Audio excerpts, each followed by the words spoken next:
Yohanes pasal 14 ayat 9. Begini bunyi firman Tuhan. Kata Yesus kepadanya, telah sekian lama aku bersama-sama kamu, Filipus, namun engkau tidak mengenal aku. Barang siapa telah melihat aku, ia telah melihat Bapa. Bagaimana engkau berkata, tunjukkanlah Bapa itu kepada kami? Bapa, ampuni kami, karena kami juga sering seperti Filipus yang selalu bertanya, tetapi tanpa arah tujuan. Ampuni kami, karena kami kadang lelah, kadang kami mengalami banyak masalah, kadang kami mengalami banyak benturan, bahkan banyak masalah. Mari Tuhan, bicaralah Engkau dan terangkan dengan jelas, agar apa yang Tuhan berikan dalam hidup kami adalah milik-Mu. Di dalam Yesus Kristus, Putra Allah yang Tunggal, kami sudah berdoa dan mengucapkan syukur. Yang percaya kita sama-sama berkata, amin. Kemuliaan Tuhan, saudara. Silakan duduk kembali. Salam. Puji nama Tuhan. Saudara, hari ini kita memiliki tema yang bagus sekali, di mana percakapan Yesus dan Filipus, ya. Karena temanya memang di dalam 1 bulan ini kita mengenai tentang dekat bersama Allah. Nah, sekarang kita bisa melihat ada pilihan-pilihan yang kita harus pahami dan kita perhatikan bahwa Yesus itu harmonis, ya. Dia ingin kita itu seperti orang itu tanya jawab, ya. Ada komunikasi dengan Tuhan. Mari kita perhatikan kata-kata di dalam ayat yang Yohanes 14 ini, saudara. Saya akan ulang, ya, saudara. Kata Filipus kepadanya, ini Filipus yang tanya, Tuhan, tunjukkanlah Bapa itu kepada kami. Itu sudah cukup bagi kami. Jadi intinya adalah Filipus ini ingin supaya cepat selesai, dan itu instan sekali, dan buat dia pokoknya wis ditunjukno Bapak itu siapa, ya sudah, pasti aku bisa ngikuti. Nah, maka tidak semudah itu, karena ini adalah satu proses. Hidup manusia kalau dekat pada Allah, kita harus mau seperti Yesus. Dia harus mengalami banyak hal, di mana bukan harus mengalami, ya, sesuatu yang kita mau masuk dalam kesempurnaan. Kita ini diuji, saudara, dan iblis ingin supaya kita jatuh. Makanya kita harus sadar bahwa percakapan Yesus dengan Filipus ini adalah satu tanda bahwa kita juga seperti itu, gitu, ya. Kita juga punya perasaan dan pikiran dan juga hati itu seperti Filipus ini. Jadi mari kita perhatikan, kita simak bersama-sama, ya. Mengapa kok Filipus berkata bahwa pokoknya temokno aku sama bapakmu, wis selesai, gitu kasarane bahasa sehari-hari, sudah selesai, sudah. Aku sudah percaya penuh kok sama engkau, percaya penuh. Tapi temokno, tunjukno Bapak itu sama kita. Sudah cukup itu. Tapi Yesus menjawab apa, saudara? Telah sekian lama. Jadi sekian lama itu dari kamu lahir ke bumi, ya, masih dalam rahim seorang ibu, lahir ke bumi, itu aku tuh bersama kamu. Contohnya seperti, ya. Jadi kisahnya, kronologinya, sekian lama, telah sekian lama aku bersama-sama kamu, Filipus. Jadi ini diarahkan, Filipus diarahkan kepada pribadinya. Namun engkau tidak mengenal aku.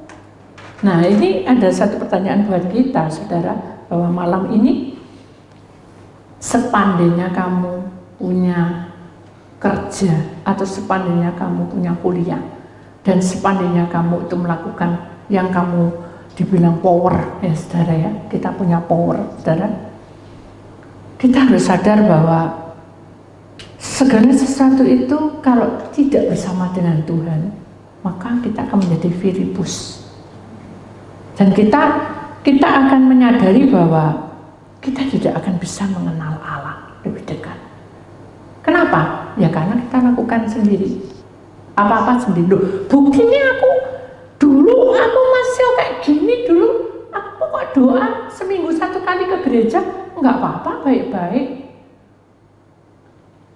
Namo Buddhise tu urihim. Karena ini adalah akhir zaman, penampian sudah tiba. Jadi kalau penampian itu adalah proses hidup, ya, ujian hidupmu, itu harus melewati proses itu. Kenapa? Karena Tuma ortusi idama ugonoma. Karena Tuhan berkata bahwa nanti itu lebih parah lagi kalau sudah tiba 666. Jadi sebelum terjadi itu kita sudah digembleng lebih dulu. Kita sudah memiliki power, ya, untuk memerangi 666 itu. Sekarang ini kita tidak tahu bagaimana caranya, tapi dengan semua yang kita sudah pelajari atau yang kita sudah masukkan atau kita dengar, saudara, itu sebetulnya mengarah kita untuk menjadi makin dewasa. Jadi bukan karpe dewek, ya. Seringkali kan kita ini, ya saya juga seperti itu, sudah bukan saudara atau ya. Saya kalau sudah judek pikirannya, apa yang jadi masalah, saudara, saya bilangnya apa? Kayak gini, kayak gitu. Jadi ada kata-kata kata-kata itu sebetulnya kalau di dalam roh itu kasar, ya. Tapi kalau di dalam perjuangan itu adalah kamu ini dihadapkan dengan masalah yang mentok dan tidak ada jawabannya. Kamu mau apa? Jadi yang keluar tuh egomu, atau yang keluar tuh merendahkan hati, semakin merendah hati di bawah kaki Tuhan. Atau kita merasa bahwa gitu ya, Kaisa, gitu. Ada yang kayak gitu sih. Jadi mari kita menyadari Filipus yang tidak benar itu jangan ada di dalam hati kita. Kenapa? Karena Filipus itu dari kecil sudah kenal Tuhan dan dia tahu bagaimana perjalanan Tuhan dari mukjizat, dari awal sampai pelayanan, dia tahu semua. Jadi kita kalau dibanding dengan Filipus dan apa-apa kecil, ya, dia bisa melihat, dia bisa tahu dan menyaksikan semua kejadian itu, dia rasakan semua. Makanya dia berkata bahwa aku makin cintai engkau. Itu kalau dalam dunia roh, ya. Nah, sekarang kalau aku cintai engkau, tapi apa yang menjadi bukti cinta kita pada Tuhan? Makanya pada waktu Tuhan menerangkan bahwa segala sesuatu kalau pada waktunya tiba itu akan mendapat satu proses yang panjang, ya, di mana proses itu diberikan kepada kita agar kita menyadari bahwa hidup kita ini bukan hanya sekedar untuk mengerti. Bahwa percakapan ini mengingatkan kita bahwa kita hidup di dunia ini sementara, ya. Dan kalau toh orang bilang orang dunia dan nasib, ya, nasibmu baik, nasibku gak baik, nasibmu mujur, nasibku malang, nasibmu hoki, nasibku apes.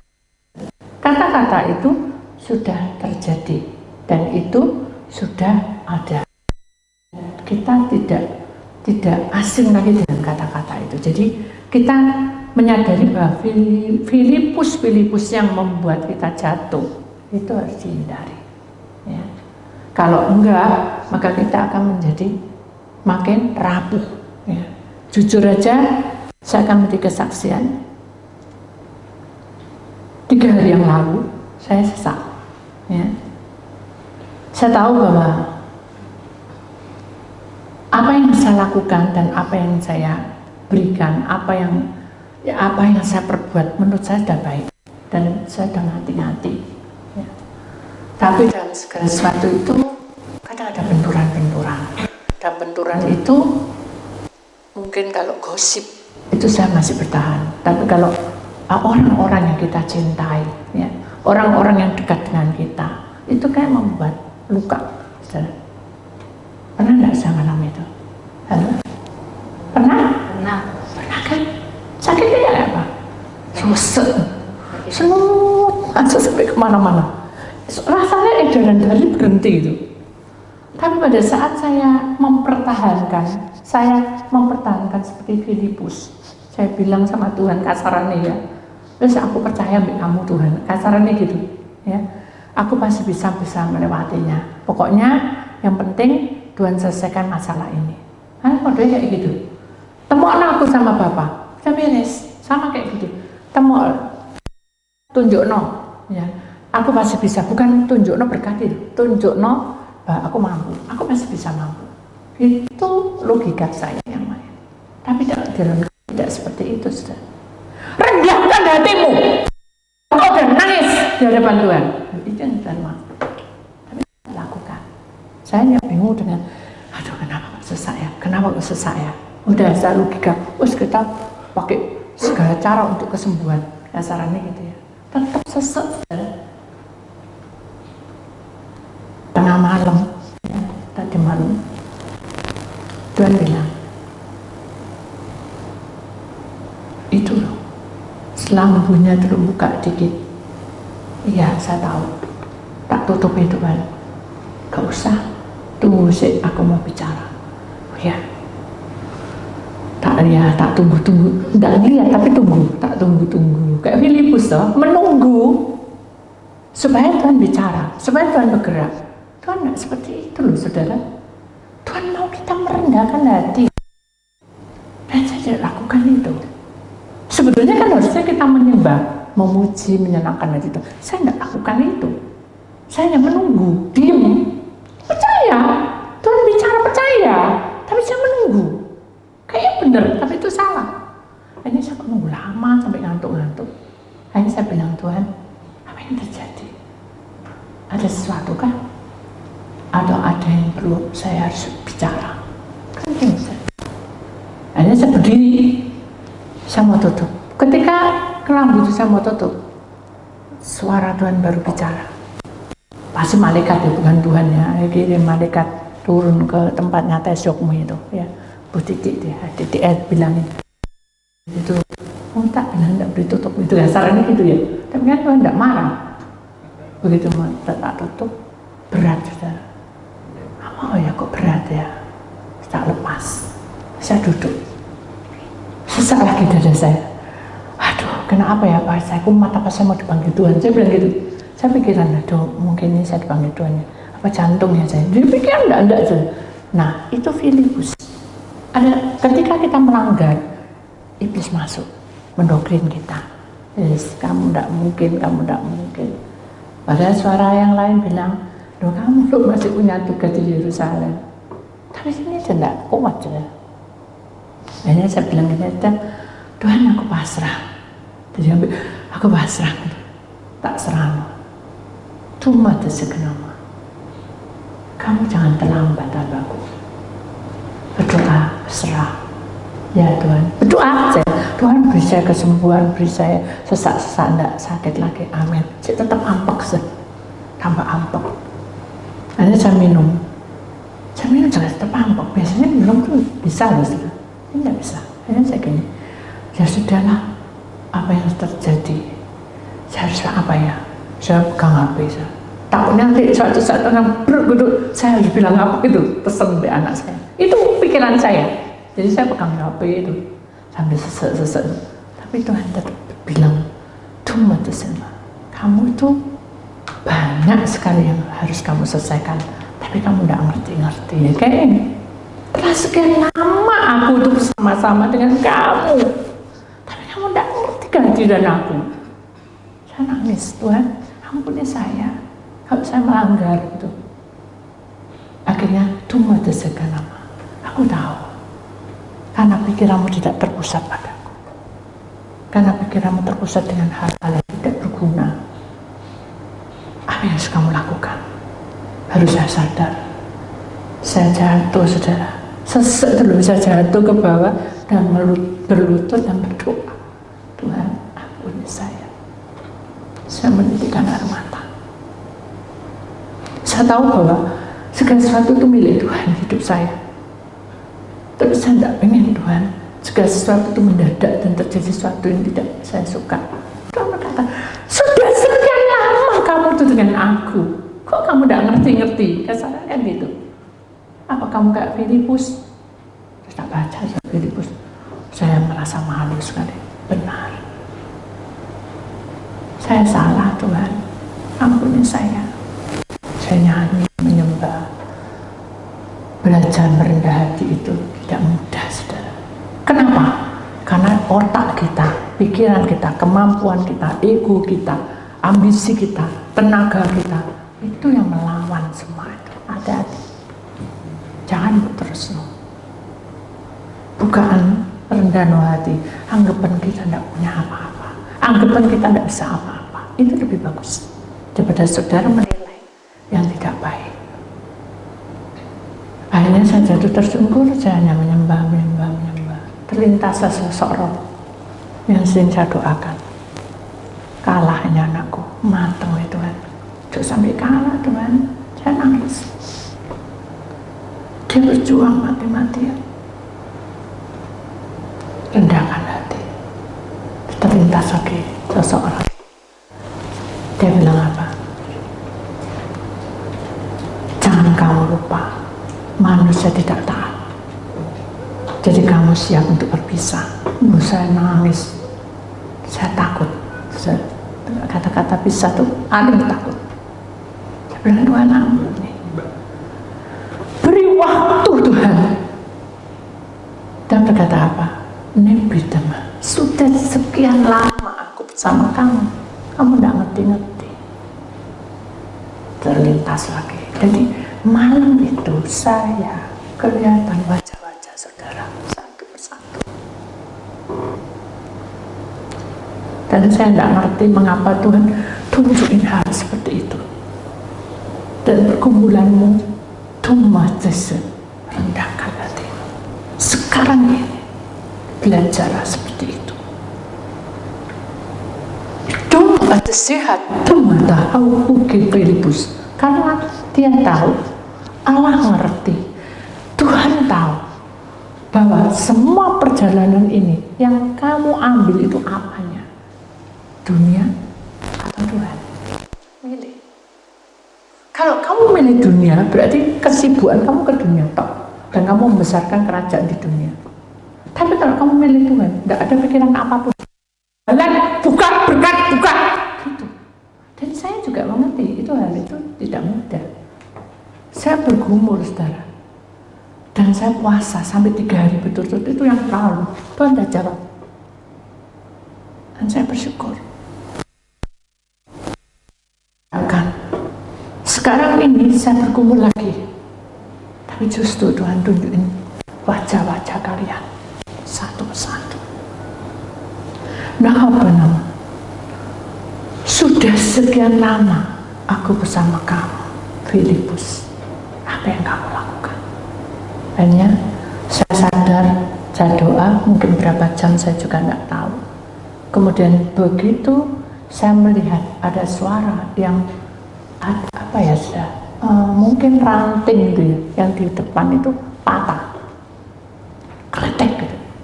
Saya kaget, takut ada orang sudah. Jadi saya berdoa, Tuhan, saya serahkan semua pada Tuhan. Ini jendela semua itu saya lupa tadi tidak ngeliatin. Mbak ini itu pandai ya, saya gitu saja. Saya itu kalau apa-apa mesti kan periksa. Ini hari saya tidak periksa. No, apa? Jika nama, percayakah kamu bahwa aku bersamamu? Saya percaya. Ya sudah, itu. Dan begitu. Akhirnya saya buka selamanya. Begitu saya buka, saudara, saya melihat bayang-bayang pohon yang mati itu. Di depan kan ada toga. Dia bilang ini akan roboh sebentar. Saya juga tidak tahu roboh itu dipotong. Jadi ini akan roboh. Saya nangis, Tuhan, dulu ini pohon tak buano, sekarang ini mati. Tidak apa-apa, itu karena sesuatu. Kalau tidak kena kamu. Oh ya, terima kasih Tuhan. Saya bilang gitu. Sudah, lihatlah no, karena pohon ini tidak akan kamu temui lagi. Saya lihatin, pandangi. Ya, kasihan juga ya pohon ini, berdiri tegak tapi mati. Sudah, kamu pandangi, sudah Tuhan. Sudah siap ya, kehilangan. Ya, saya tahu. Jadi Tuhan itu sayang pada kita, sudah. Dia tahu bahwa pohon itu didoa-doakan. Makanya tidak tumbang-tumbang, tapi mati. Tapi saatnya untuk tumbang, Tuhan bilang, ini kelihatan. Sudah lihat, sudah ya, sudah selesai, jangan kamu menyesal, nanti hilang. Jadi itu Tuhan. Jadi dia sangat, maksudnya Tuhan itu mengenal pribadi kita, apa yang disayang, apa yang diperhatikan, itu yang Tuhan perhatikan. Tapi kita tidak ngeh-ngeh. Kadang kita tidak sadar bahwa nafas adalah berkat, anak adalah berkat, kehidupan adalah berkat, tapi kita tidak sadar. Jadi makanya Tuhan berkata, telah sekian lama aku bersama kamu, Filipus, tapi apa yang kamu dapat? Engkau tidak mengenal aku. Kalau sudah mengenal, kita harus mengucapkan syukur. Kalau kita mengenal, kita harus merendah hati. Tapi yang ada apa? Saling menyalahkan satu dengan yang lainnya, saling mencurigai. Nah, hal-hal seperti itu yang harus dibuang. Kenapa? Karena kita mengikut Tuhan, bukan mengikut manusia. Kalau saudara mengikut saya, saudara akan kecewa. Dan saudara akan pelan-pelan menjauhi saya. Saya siap. Dan saya tidak peduli. Kenapa? Karena saya hanya pelayanan. Tapi kalau saudara sampai kecewa dengan Tuhan, Tuhan mengatakan, telah sekian lama aku itu bersama kamu, tapi engkau tidak mengenal aku, bahkan kamu melupakan aku. Nah, itu yang harus kita pikir, saudara. Sebelum kita menerima berkat tanggal 21 Desember, saudara, bukan 21 Oktober atau November, Desember, saudara, siapkan hatimu untuk mempersiapkan supaya perjalanan ini dikuatkan. Karena perjalanan yang Tuhan berikan pada kita itu ada satu tujuan, mencintai Tuhan dengan segenap hati. Urusan harta benda itu carry, saudara. Jangan kita menyamakan, tahu maksudnya. Dan saya kan kalau bilang, sabar aja, kamu begini, tidak bisa aku harus gini. Saya bisa apa? Saya ini manusia. Tapi begitu saya melihat wajah saudara, saya tidak bisa, saya mesti nangis. Bukan nangis apa? Saya tidak mau terjadi sesuatu. Saya mau firman yang masuk itu benar-benar dikerjakan, benar-benar dilakukan, benar-benar melakukan dengan ikhlas dan menerima. Jangan hanya sekedar menerima atau tidak merakteknya, percuma, sia-sia. Mari kita akan sama-sama, saya juga belajar, karena barang siapa telah melihat aku, ia telah melihat Bapa. Berarti semua yang Tuhan sudah berikan pada kita semua, ini hidup kita, saudara. Kronologi kita tahu tuh ya, saudara ya. Tidak perlu kita cerita satu-satu, dibuka semua. Lihat, kalian sudah mengenal dan melihat Bapa. Bagaimana engkau berkata, tunjukkanlah Bapa itu kepada kami. Ketika saya melihat posisi saya, saudara ya, di dalam rumah tangga, di dalam pelayanan, saya tidak ada apa-apanya. Karena saya tidak punya power dalam hal apapun. Domestik. Tapi Tuhan berkata, justru aku melihat hati yang hancur, itu yang aku pakai. Justru kamu tidak bisa apa-apa, itu yang aku pakai. Dan jangan mengandalkan aku. Karena keuangan, perkara kehidupan, perkara kesehatan itu hak Tuhan. Jadi kalau saudara berlaku dalam hidup saudara, bukan vakum, saudara, tapi Tuhan buka, tapi belum waktu. Itu pun juga harus sabar. Karena jalan Tuhan itu ditentukan oleh kuasa Tuhan, bukan oleh kemampuan kita. Amin. Kita harus sadar bahwa pembicaraan percakapan Yesus dengan Filipus itu adalah kesaksian hidup kita. Jangan sampai kita lengah bahwa hidup kita ini tidak ada apa-apanya, terus kita lengah. Wis gak apa-apa, wis ngene ngono lah, itu tidak boleh. Kita harus ingat, lapangkan tempat kemahmu, bentangkan tenda kediamanmu. Jangan hemat, jangan mikir-mikir aneh-aneh. Pancang no, patok talinya. Harus kuat, saudara, dan kokoh. Imanmu kokoh. Jangan goyah. Kalau sekarang, saudara, kita contoh aja ya. Saya mau beli A, ternyata tidak ada A, yang ada B, yang paling tidak suka. Sekarang dibeli no.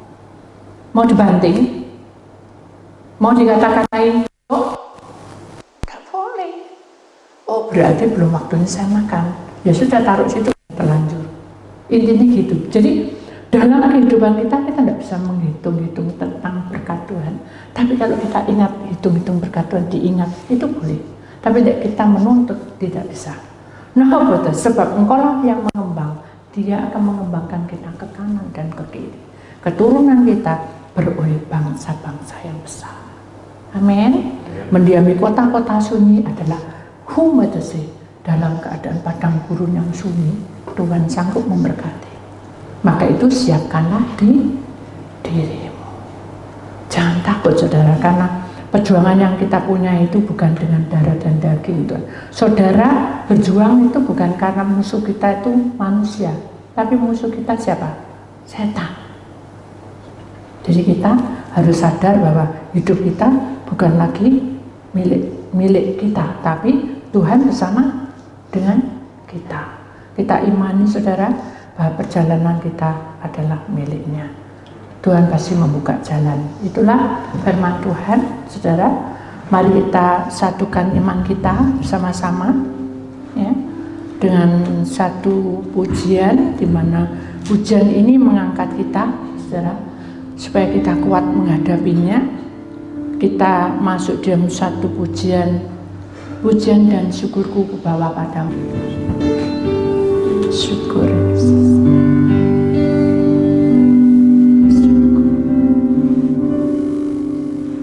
Pujian dan syukurku kubawa padamu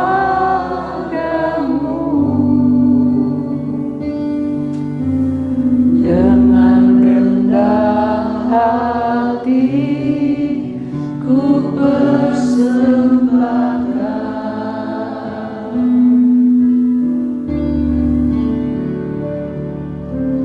sadar bila ku ada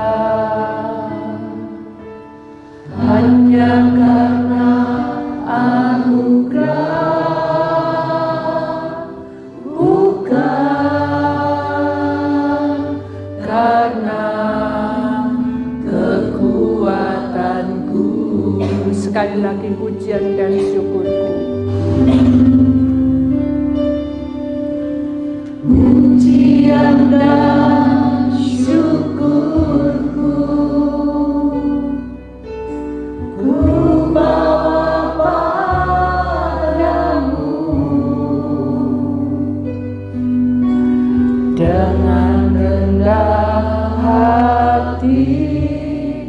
Ku persembahkan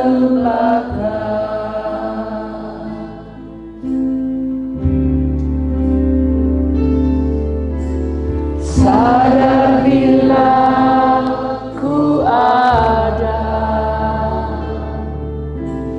hanya karena anugerah, bukan karena kekuatanku. Katakan ku tahu, ku tahu hidupku adalah penyembahan. Kau dari ujung kepala sampai ujung kaki, kemuliaanmu. Puji Tuhan, kau baik Tuhan. Ku tahu hidupku berharga di matamu. Segenap hidupku persembahkan.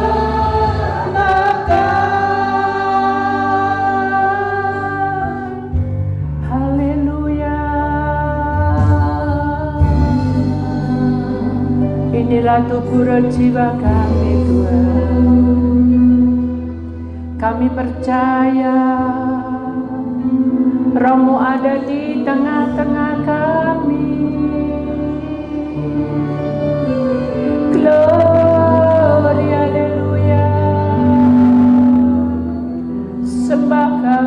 Tuhan. Engkau Allah yang hidup. Kami percaya Tuhan. Kami percaya Yesus. Haleluya Yesus. Kami berterima kasih karena Engkau baik. Hari ini kami serahkan tubuh roh jiwa kami ke dalam tangan-Mu. Kami yakin sungguh bahwa Tuhan punya kuasa atas hidup kami. Sebentar kami hendak menyanyikan satu lagu, Tuhan lapangkanlah tempat kemah-Mu. Kami yakin bahwa Tuhan beserta kami. Maka itu di dalam nama Tuhan Yesus, mari kita akan bangkit berdiri saudara.